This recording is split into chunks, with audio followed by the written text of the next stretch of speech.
Election ಪ್ರಾರಂಭ ಆದಮೇಲೆ ಎಲ್ಲೂ ಪ್ರೆಸ್ ಕಾನ್ಫರೆನ್ಸ್ ಮಾಡಿಲ್ಲ. I have not done press conference, but I have come here. ನಾನು ಇಲ್ಲಿಂದ ಬೆಳಗಾಂನಲ್ಲೇ ನನ್ನ ಪ್ರೆಸ್ ಕಾನ್ಫರೆನ್ಸ್ ಮಾಡಬೇಕು ಅಂತೇಳಿ ಭಾಳ ಆತ್ಮವಿಶ್ವಾಸದಿಂದ ಬಂದಿದ್ದೇನೆ. ನಮ್ಮ ಪ್ರಜಾಧ್ವನಿ ಇಲ್ಲಿಂದ ಪ್ರಾರಂಭ ಮಾಡಿ ಗಾಂಧಿ ಬಾವಿಯಿಂದ ನೀರು ತೆಗೆದು ನಮ್ಮೆಲ್ಲರ ಸಮ್ಮುಖದಲ್ಲಿ ಆ ಕೊಳೆಯನ್ನು ಇಲ್ಲಿಂದ ತೆಗಿಬೇಕು ಅಂತೇಳಿ ಇಲ್ಲಿ ನೀರನ್ನು ಚೆಲ್ಲಿ ರಸ್ತೆ ಪರಕೆ ಗೂಡಿಸಿ ಯಾತ್ರೆ ಪ್ರಾರಂಭ ಮಾಡಿದ್ರು. ಇಲ್ಲಿಂದ ಹೋಗಿ ಬೆಳಗಾಂ ಚಿಕ್ಕೋಡಿಗೆ ಹೋಗಿ ಚಿಕ್ಕೋಡಿಲಿ ಎಲ್ಲ ಮನೆ ಬೆಳಗಬೇಕು ಅಂತೇಳಿ ಗೃಹಜ್ಯೋತಿಯನ್ನು ಪ್ರಾರಂಭ ಮಾಡಿ ಅನೌನ್ಸ್ಮೆಂಟ್ ಮಾಡಿದ್ರು. ಹಾಗೆ 5 ಗ್ಯಾರಂಟಿಗಳನ್ನು ಕೂಡ ತಂದು ನಿಮ್ಮೆಲ್ಲರ ಆಶೀರ್ವಾದದಿಂದ ಬೆಳಗಾಮಲ್ಲಿ ಒಳ್ಳೆ ಸೀಟ್ ಬಂತು. ರಾಜ್ಯದ ವಿವಿಧ ಮೂಲೆಯಲ್ಲಿ 136 ಸೀಟನ್ನು ನಾವು ಗೆದ್ದು ಸರ್ಕಾರ ರಚನೆ ಮಾಡಿದ್ವಿ. ಈಗ ನಿನ್ನೆ ಬಹಳ ಸಂತೋಷ, ಮೈಸೂರಿನಲ್ಲಿ ನಮ್ಮ ಪ್ರಧಾನಮಂತ್ರಿಗಳು ಬಂದಿದ್ದರು. ನಿನ್ನೆ ಬಾಬಾ ಸಾಹೇಬ್ ಅಂಬೇಡ್ಕರ್ ಅವರ ಜನ್ಮದಿನ. ಅವರ ಪ್ರಣಾಳಿಕೆಯನ್ನು ಬಿಜೆಪಿ ಪ್ರಣಾಳಿಕೆಯನ್ನು ಬಿಡುಗಡೆ ಮಾಡಿದ್ದಾರೆ. ಅದು ಸರ್ಕಾರ ಇದ್ದಾಗ ಬಿಜೆಪಿ ಪ್ರಣಾಳಿಕೆಗೆ ಶಕ್ತಿ ಬರುವುದಿಲ್ಲ. ಏಕೆಂದರೆ ಅವರ ಸರ್ಕಾರ ಇದ್ದಂಥ ಸಂದರ್ಭದಲ್ಲಿ ಅವರು ಏನು ಅನುಷ್ಠಾನಕ್ಕೆ ತಂದರೂ ಜನರಿಗೆ ಏನು ಮುಗಿಸೋದು, ಅದು ಭಾಳ ಮುಖ್ಯವಾದಂಥ ವಿಚಾರ. ನೀವೇ ಡಿಸ್ಟರ್ಬ್ ಮಾಡ್ತಾ ಇದ್ದೀರಲ್ರಿ, ನೀವೇ ಡಿಸ್ಟರ್ಬ್ ಮಾಡ್ತಾ ಇದ್ದೀರಿ. Disturb your self. ಚುನಾವಣಾ ಪ್ರಣಾಳಿಕೆಗೆ ಶಕ್ತಿ ಯಾವತ್ತೂ ಬರುವುದಿಲ್ಲ. ಏಕೆಂದರೆ ಸರ್ಕಾರ ಇದ್ದಾಗ ಅವ್ರಿಗೆ ಜನರಿಗೆ ಏನು ಒತ್ತು ಕೊಡ್ಬೋದು ಅಂತ ಎಲ್ಲ ಕಾರ್ಯರೂಪ ಮಾಡಲಿಕ್ಕೆ ಅವಕಾಶ ಇತ್ತು. ಆ ಅವಕಾಶನ ಜನರ ಬದುಕಿನ ಬಗ್ಗೆ, ಬರೀ ಭಾವನೆ ಬಗ್ಗೆ ಯೋಚನೆ ಮಾಡಿದ್ರೆ ಹೊರತು ಜನರ ಬದುಕಿನ ಬಗ್ಗೆ ಅವರು ಯೋಚನೆ ಮಾಡಬೇಕು. ನಾನು ಬಿಜೆಪಿ ದೇಶದ ಪ್ರಧಾನಮಂತ್ರಿ ಇರ್ಬೋದು, ಅವ್ರ ಪಕ್ಷದ ಅಧ್ಯಕ್ಷ ಇರ್ಬೋದು, ಅವ್ರ ಪಕ್ಷದ ಯಾವುದೇ ನಾಯಕ, ನಾನು ಕೇಳೋದಿಷ್ಟೇ, ನಿಮ್ಮ ಪ್ರಣಾಳಿಕೆ ಆಯಿತು, ಬಿಡುಗಡೆ ಮಾಡಿದ್ದೀರಿ. ನಾನು ಅದ್ರ ಬಗ್ಗೆ ಈಗ ಸದ್ಯಕ್ಕೆ ವ್ಯಾಖ್ಯಾನ ಮಾಡೋಕ್ಕೆ ಹೋಗುದಿಲ್ಲ, ಯಾಕೆಂದರೆ ಅದು ಅನುಷ್ಠಾನಕ್ಕೆ ಬರಲಿಕ್ಕೆ ಸಾಧ್ಯ. ನಿಮ್ಮ ಪ್ರಣಾಳಿಕೆ ಹೋದ ವರ್ಷ ನೀವು ಏನು ಹೇಳಿದ್ರಿ? ಕಪ್ಪು ಹಣ ತರ್ತೇನೆ, ಜನಕ್ಕೆ ಹಂಚ್ತೇನೆ ಅಂತ ಹೇಳಿದ್ರು. ಕಾಂಗ್ರೆಸ್ ಅವರೆಲ್ಲ ಕಪ್ಪು ಹಣನ ಸ್ವಿಸ್ ಬ್ಯಾಂಕಲ್ಲಿ ಇಟ್ಟಿದ್ದಾರೆ, ತಂದು ಎಲ್ಲರ ಅಕೌಂಟ್ಗೂ 15 ಲಕ್ಷ ಹಾಕ್ತೀವಿ ಅಂತ ಹೇಳಿದ್ರು. ಹೋದ ಎಲೆಕ್ಷನ್ ನೀವು ಪ್ರಧಾನಮಂತ್ರಿ ಆದರೆ ನಿಮ್ಮ ಪಾರ್ಟಿ 300ಕ್ಕೂ ಹೆಚ್ಚು ಸೀಟ್ ಬಂತು. ಈ ದೇಶದಲ್ಲಿ ಒಂದು ಆಡಳಿತವನ್ನು ಮಾಡಿದ್ರು. ಈ ನಿಮ್ಗೆ ಅವಕಾಶ ಇದ್ದಾಗ ಎಷ್ಟು ಕಪ್ಪು ಹಣ ಬಂತು, ಯಾರ ಅಕೌಂಟ್ಗೆ ದುಡ್ಡು ಹಾಕಿದ್ರು? ಸರ್ಕಾರ ಬಂದ ತಕ್ಷಣ ಎಲ್ಲರೂ ಕೂಡ ಜನ್ ಧನ್ ಅಕೌಂಟ್ ಅಂತ ಮಾಡಿ, ನೀವು ಕಾಸು ಕೊಡದೆ ಹೋದ್ರು ನಿಮ್ಮ ಕೈಲಿ ಅಕೌಂಟ್ ಮಾಡಿಸಿ ಎಲ್ಲರಿಗೂ ನೀವು ಮಾಡಿ. ನೀವು ಮಾಡಾದ್ಮೇಲೆ ಅವ್ರ ಅಕೌಂಟ್ಗೆ ಏನಾದರೂ ದುಡ್ಡು ಹಾಕಿದ್ರಾ? ಇದು ಮೊದಲನೇ ಪ್ರಶ್ನೆ. ಫಸ್ಟ್ ಏನು ಉತ್ತರ ಕೊಡಬೇಕು. ಬಿಜೆಪಿ ದೇಶದ ಪ್ರಧಾನಿ ಉತ್ತರ ಕೊಡಬೇಕು, ಅವ್ರ ಪಕ್ಷದ ಅಧ್ಯಕ್ಷ ನಡ್ಡಾರು ಉತ್ತರ ಕೊಡಬೇಕು, ಎಲ್ಲರೂ ಉತ್ತರ ಕೊಡಬೇಕು. ಎರಡನೇ ವಿಚಾರ, ಈಗ ರೈತರ ಆದಾಯನ ಅವರ ಬೆಲೆಗೆ ಡಬಲ್ ಮಾಡ್ತೀವಿ ಅಂತ ಹೇಳಿ, ರೈತರ ಆದಾಯ ಡಬಲ್ ಮಾಡ್ತೀವಿ. ಯಾವ ರೈತನ ಆದಾಯ ಡಬಲ್ ಮಾಡಿದ್ರು? ಇಲ್ಲ ರೈತರನ್ನಾದ್ರೂ ನೀವು ಕೇಳಬೇಕು, ಇಲ್ಲ ಅವ್ರದಾರು ಯಾವ್ದಾದ್ರು ಒಂದು ಲೆಕ್ಕ ಇಟ್ಕೊಂಡು ನಾವು ಈ ರೀತಿ ರೈತರ ಆದಾಯನ ಡಬಲ್ ಮಾಡ್ದೋ, ರೈತರಿಗೆ ಬೆಳೆದಂಥ ಬೆಲೆಗೆ ಒಳ್ಳೆ ಬೆಲೆ ಕೊಡಿಸ್ಕೋ ಅಂತ ಹೇಳಿದ್ರೆ ಆಗ ನಮ್ಗೆ ಅರ್ಥ. ಈ ಮಧ್ಯದಲ್ಲಿ 3-4 ಕಾಯ್ದೆ ತಂದ್ರಿ. ಮೊದಲನೇ ಬಾರಿಗೆ ಇತಿಹಾಸದಲ್ಲಿ ರೈತರು ಎಷ್ಟು ಶಕ್ತಿ, ಅನ್ನದಾತರು ಶಕ್ತಿವಂತರು ಅಂದರೆ 700 ಜನ ರೈತರು ಪ್ರಾಣ ಕೊಟ್ಟ ಮೇಲೆ ಅವ್ರ ಒತ್ತಡಕ್ಕೆ ನಡೆದು ಇವತ್ತು ನೀವು ಕೆಲವು ಕಾಯ್ದೆಗಳನ್ನು ವಾಪಸ್ಸಿದೆ. ನಮ್ಮ ರಾಜ್ಯದಲ್ಲೂ ಆ ಕಾಯ್ದೆನ ನಾವು ಅದನ್ನು ಚೇಂಜ್ ಮಾಡೋಕ್ಕೆ ಹೊರಟ್ರೆ ನೀವು ಇಲ್ಲಿ ವಿರೋಧ ಮಾಡೋದು.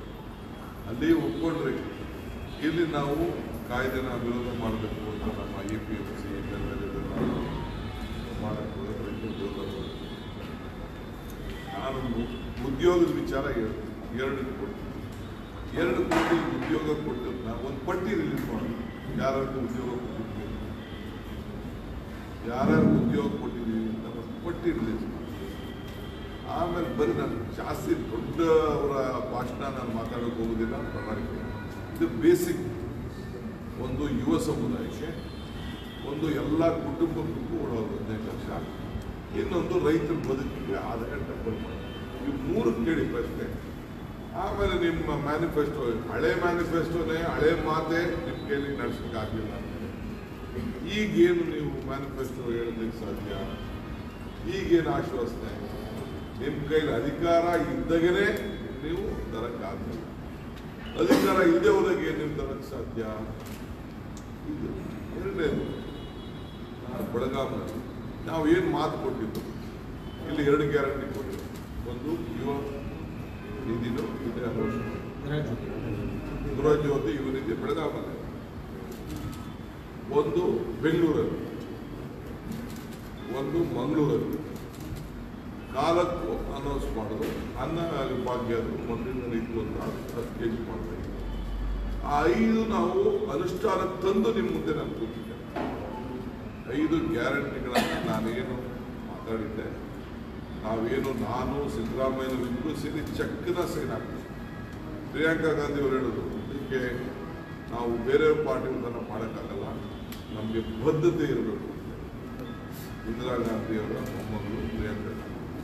ಅದಕ್ಕೆ ನಾನು ಸಿದ್ದರಾಮಯ್ಯನವರು ಇಬ್ಬರು ಸೈನ್ ಹಾಕ್ತೀವಿ. ಗ್ಯಾರಂಟಿ ಚೆಕ್ಕಿಗೆ ಸೈನ್ ಹಾಕಿ ಮನೆಗೂ ಕಾರ್ಡ್ ತರ್ತಾರೆ. ಜನ ನಮ್ಮ ಮೇಲೆ ವಿಶ್ವಾಸ ಇಟ್ಟು ನಮ್ಗೆ ಓಟ್ ಕೊಡ್ತಾರೆ. ನಿಮ್ಗೆ ಯಾಕೆ ಓಟ್ ಕೊಡ್ಬೇಕೀಗ? ನಿಮ್ಗೆ ಏನಾದ್ರು ಒಂದು ಕೊಟ್ಟು ಮಾತನ್ನು ಉಳಿಸ್ಕೊಂಡಿದ್ರೆ, ಇಲ್ಲ ನಿಮ್ಮ ಆಡಳಿತದಿಂದ ಬದಲಾವಣೆ ತೆಗೆದು. ಈಗ ಕೊರೋನಾ ಬಂತು, 20 ಲಕ್ಷ ಕೋಟಿ ಕೊಟ್ಟಿದ್ದೀವಿ ಅಂತ ನಿರ್ಮಲಾ ಸೀತಾರಾಮನ್ 20 ಲಕ್ಷ. ನೀವೊಂದು ಪಟ್ಟಿ ಬಿಡುಗಡೆ ಮಾಡಿ. ಈಗ ನಿಮ್ಗೆ ಅಡ್ವರ್ಟೈಸ್ಮೆಂಟ್ ದುಡ್ಡಿದೆಯಲ್ಲ, ಎಲ್ಲ ದುಡ್ಡಿದೆಯಲ್ಲ, ಬೇಕಾದಷ್ಟು ದುಡ್ಡಿದೆಯಲ್ಲ, ನೀವೆಲ್ಲ ಒಂದು ಪಟ್ಟಿನ ಬಿಡುಗಡೆ ಮಾಡಿ. ಪಟ್ಟಿ ಬಿಡುಗಡೆ ಮಾಡಿ, ಯಾರಿಗೆ ಎಷ್ಟು ದುಡ್ಡು, ರೈತರಿಗೆ ಹೋಗಿದೆ, ಡ್ರೈವರ್ಗೆ ಎಷ್ಟು ಹೋಗಿದೆ, ಸ್ವೀಪರ್ಗೆ ಎಷ್ಟು ಹೋಗಿದೆ, ಬಟ್ಟೆ ಹೊಲಿಯೋರ್ಗೆ ಎಷ್ಟು ಹೋಗಿದೆ, ಬಟ್ಟೆ ಹೊಲಿಯೋರಿಗೆ ಎಷ್ಟಿದೆ, ಸವಿತಾ ಸಮಾಜಕ್ಕೆ ಏನು ಹೋಗಿದೆ, ನೀವೊಂದು ಬಿಡುಗಡೆ ಮಾಡಿ. ಯಾರು ಸಹಾಯ ಮಾಡಿದ್ದೀರಿ ಅಂತ. ನೀವು ಕೋವಿಡ್ನಲ್ಲಿ ಆಕ್ಸಿಜನ್ ಇದನ್ನು ಕೊಟ್ಟದಕ್ಕೆ ಫಸ್ಟ್ ದುಡ್ಡು ಫಿಕ್ಸ್ ಮಾಡಿದ್ವಿ. ನಾವೆಲ್ಲ ಉಗಿದ ಮೇಲೆ ತಿರ್ಗಾ ಆ ಸರ್ಟಿಫಿಕೇಟು, ಆ ಕೋವಿಡ್ ಸರ್ಟಿಫಿಕೇಟಕ್ಕೆ ಇದನ್ನು ಹಾಕಿದ್ರಿ, ಫೋಟೋ ಹಾಕಿದ್ರಿ. ಡೆತ್ ಸರ್ಟಿಫಿಕೇಟ್ಗೆ ಯಾಕೆ ಫೋಟೋ ಹಾಕಿಲ್ಲ ನೀವು? ಮೋದಿ ಫೋಟೋ ಹಾಕ್ಬೋದಿತ್ತಲ್ಲ, ಮೋದಿ ಫೋಟೋದಕ್ಕೆ. ಕೋವಿಡ್ ಸಂದರ್ಭದಲ್ಲಿ ಏನು ಮಾಡಿದ್ರಿ? ಈ ಕ್ಷೇತ್ರದ MP ಸುರೇಶ್ ಅಂಗಡಿ ಪಾಪ ಬಹಳ ಗೌರವಾರ್ಥ ಮನುಷ್ಯ. ಆತ ಸತ್ತಾಗ ಈ ಕ್ಷೇತ್ರದ ಜನತೆಗೆ ತಗೊಬಂದು ಸೆಂಟ್ರಲ್ ಮಿನಿಸ್ಟ್ರು ಒಂದು ಏರ್ಕ್ರಾಫ್ಟ್, ಇದು ಗೌರ್ಮೆಂಟ್ ಏರ್ಕ್ರಾಫ್ಟ್ ತಂದು ಈ ಬಿಟ್ಟು ಈ ಜನ ನೋಡ್ಕೊಳ್ಳಿ ಅಂತೇಳಿ ಅವ್ರ ಮಕಾರ ನೋಡ್ಕೊಳ್ಳೋಕ್ಕೆ ನೀವು ಅವಕಾಶ ಕೊಡೋಕೆ ಆಗಲಿಲ್ಲ ಅಂತ. ನಿಮ್ದು ಯಾವ್ದು ಆಡಳಿತ ರೀ? JCB ತಗೊಂಡೋಗಿ ಹೆಣನ ಹಂಗೆ ತಳ್ತಾ ಇದ್ರಿ, ಎಲ್ಲೆಲ್ಲೂ ತಳ್ತಾ ಇದ್ರಿ, ಬಳ್ಳಾರಿಯಲ್ಲಿ ತಳ್ತಾ ಇದ್ರಿ, ಎಲ್ಲ ತಳ್ತಾ ಇದ್ರಿ. ಅದೇ DK ಸುರೇಶ್ ಉಳಿದಿದ್ದು ಒಪ್ಪಿಗೆ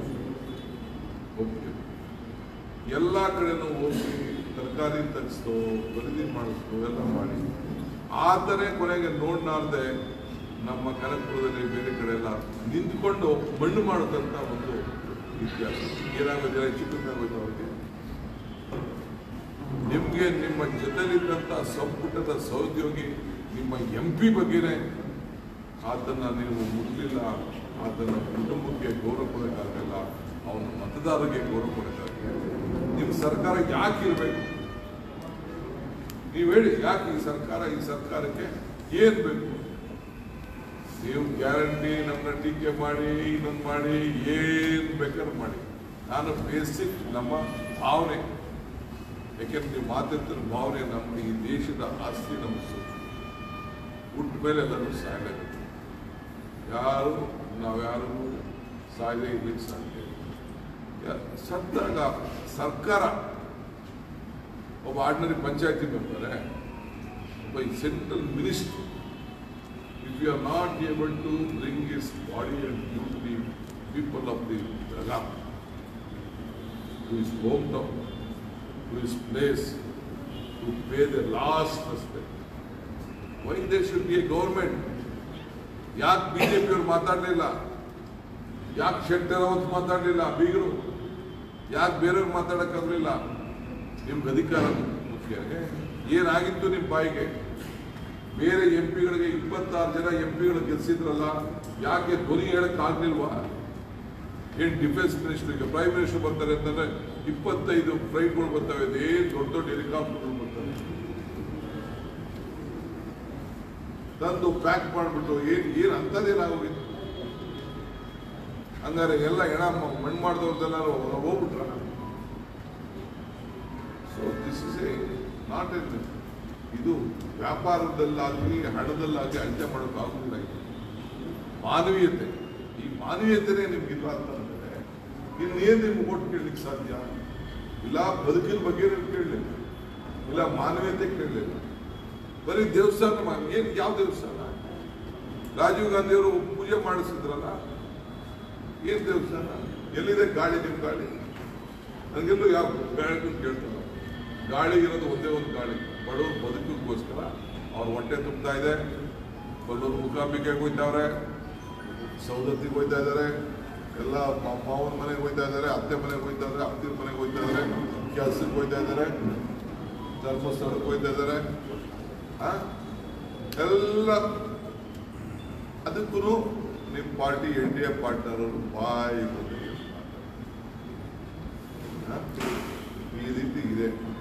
ಸೊ ಅದಕ್ಕೆ ನಾನು ನಿನ್ನೆ ಏನು ಮ್ಯಾನಿಫೆಸ್ಟೋ ರಿಲೀಸ್ ಮಾಡಿದ್ದಾರೆ, ಆ ಮ್ಯಾನಿಫೆಸ್ಟೋ ಮೊದಲು ಇದ್ದಂಥ ಭರವಸೆಗಳೇ ನೀವು ಈಡೇರಿಸಲ್ಲ ಅಂತ ಅಂದಮೇಲೆ, ಇದು ನಾನೇನೋ ಅಷ್ಟೋ ಮನೆ ಕಟ್ಟಿದ್ದು, ಯಾವ ಮನೆ ಕಟ್ಟಿದ್ದೀರಪ್ಪ? ಆಯ್ತು, ನಿಮ್ಗೆ 5 ವರ್ಷ ಮನೆ ಕೊಟ್ಟಿದ್ದಲ್ಲ, ಟೈಮು 10 ವರ್ಷ ಆಯ್ತಲ್ಲ, ಯಾರಿಗೆ ಕೇಂದ್ರ ಸರ್ಕಾರದಿಂದ ಬಂದ ಹಣದಲ್ಲಿ ಮನೆ ಕಟ್ಟಿದ್ದಾರೆ ಅಂತ ಈ MLA ಹೇಳಿ. ಅದು ಯಾರು MLA? ಇವರು ಟರ್ಮಿಂದ ಇವರು ಅವರೇ, ಇವರು 2 ಟರ್ಮ್ ಇದ್ದಾರೆ, ಇವರು 20 ಇದ್ದಾರೆ, ಇವರು 1 25-30 ವರ್ಷ MLA ಮಾಡಬೇಕು, ಈಗ MLC ಆಗಿದ್ದಾರೆ. ಯಾವ ಮನೆ ಕಟ್ಟಿದ್ದಾರೆ?